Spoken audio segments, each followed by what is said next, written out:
तो राजधानी जयपुर में अघोषित नेट बंदी कर दी गई। बिना किसी पूर्व सूचना के जयपुर में इंटरनेट बंद किया गया है और कई इलाकों में काम नहीं कर रहा है इंटरनेट।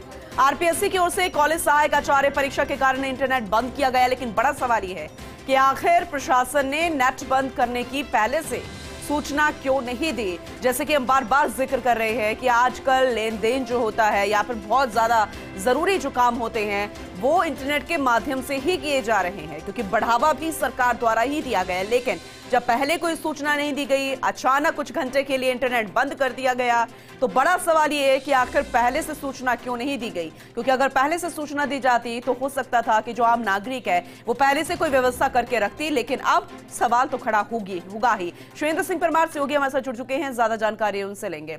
सुरेंद्र, क्योंकि कई जगहों पर संभाग स्तरीय जानकारी दे दी गई थी कि नेट बंदी रहेगी, लेकिन राजधानी जयपुर में ऐसा नहीं था। आपको कारण क्या लगता है अचानक से यहाँ पर नेट बंदी? देखिए, पूनम, इसका ये हो सकता है कि इस फैसले का विरोध नहीं हो जाए इसलिए सूचना नहीं दी हो, लेकिन ये बहुत निराशाजनक फैसला है। और इस फैसले से ऐसा लगता है कि सिर्फ सरकार बदली है, व्यवस्था नहीं बदली राजस्थान में।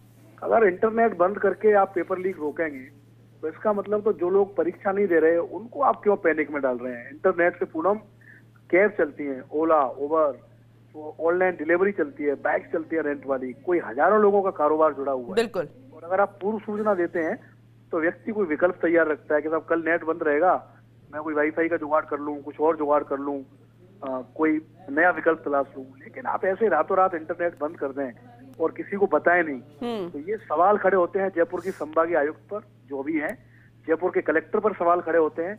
और ऐसा लगता है कि ये फॉर्मूला निकाल लिया अधिकारियों ने कि इंटरनेट बंद कर दो, बाकी सब ठीक है।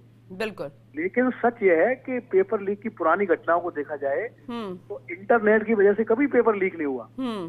बाबूलाल कटारा जो पकड़ा गया था आरपीएससी का मेंबर पूनम, उसने कोई इंटरनेट से थोड़ी पेपर लीक किया, वो तो आरपीएससी का मेंबर था। बिल्कुल। तो मेरा मानना है कि बहुत ही बचकाना फैसला है जयपुर प्रशासन का, और इस लिहाज से तो और बचकाना है कि आप सूचना नहीं दे रहे लोगों को, अब बता नहीं रहे कि हम इंटरनेट बंद रखेंगे। अब हालत ये हो रही है कि आधे शहर में इंटरनेट चल रहा है, आधे शहर में नहीं चल रहा। जियो का नेटवर्क नहीं चल रहा, एयरटेल का नेटवर्क चल रहा है। तो मजाक बना दिया जयपुर प्रशासन के अधिकारियों ने।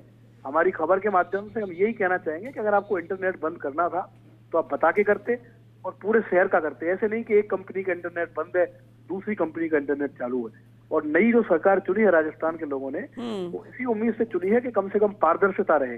इस तरीके के फैसले होंगे तो ऐसा लगेगा कि सरकार बदली है, सिस्टम नहीं बदला। तो बहुत ही बचकाना फैसला है और बहुत लोग परेशान है पूनम इस फैसले। बिल्कुल। और वही मुद्दे जनता को दे दिए गए हैं, जो कि पिछली बार जब अब सरकार तो बन गई है भारतीय जनता पार्टी की, लेकिन जब विपक्ष में थी तब इसे चुनावी मुद्दा भी बना गया। खैर, देखने वाली बात होगी आगे किस तरीके का रिस्पॉन्स जनता की तरफ से निकल कर आएगा। बहुत शुक्रिया सुरेंद्र इस जानकारी के लिए।